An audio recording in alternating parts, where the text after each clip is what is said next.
Hello, আশা করি সবাই খুব ভালো আছেন। তো বর্তমানে দুবাইয়ের সিচুয়েশন মোটামুটি সবাই জেনে গেছেন কি চলছে। এবার আমরা যেহেতু দুবাইতে থাকি সেই কারণে সবাই প্রচুর ফোন মেসেজ মানে বিভিন্ন রকমভাবে যোগাযোগ করার চেষ্টা করছেন আর কি কদিন ধরেই।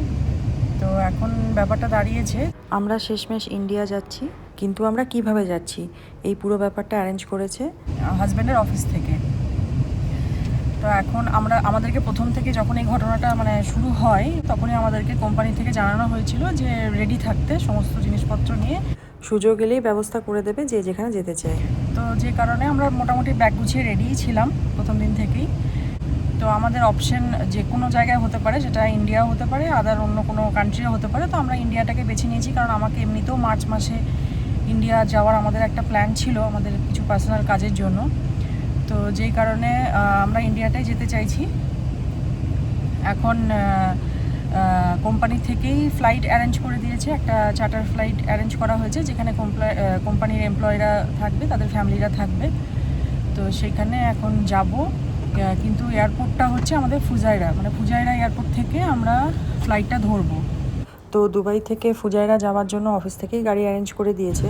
তো দুবাই থেকে কতক্ষণ লাগবে ফুজাইরা যেতে? কতক্ষণ? Will take around 2 hours. 2 ঘন্টা তো লাগবে। আচ্ছা, 2 ঘন্টা মতন লাগবে। তো এখন আমরা গাড়িতে বসে আছি, আমাদের ফ্লাইটটা হচ্ছে রাত্রিবেলায়।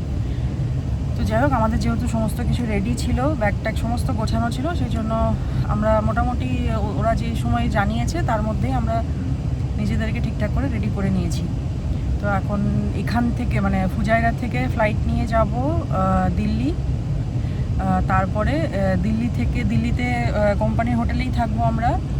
তারপর সেখান থেকে আমরা আবার কলকাতার ফেরার টিকিট হবে আর কি। তো সেটা এখন দিল্লি না পৌঁছানো অবধি এখন বলা যাচ্ছে না। তো এখন কি ভালো করে পৌঁছাই। যাই হোক, এখন দুবাইয়ের যা পরিস্থিতি তাতে আশা করি সব ঠিক হয়ে যাবে, কারণ দুবাই সরকার ভীষণভাবে টেক কেয়ার করছে, সব কিছু খুব ভালোভাবেই করছে।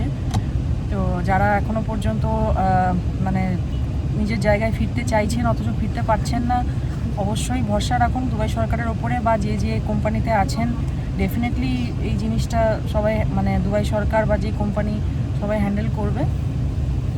তো যাই হোক, এখন আমাদের সেফলি পৌঁছানোটাই এখন মানে ব্যাপার আর কি।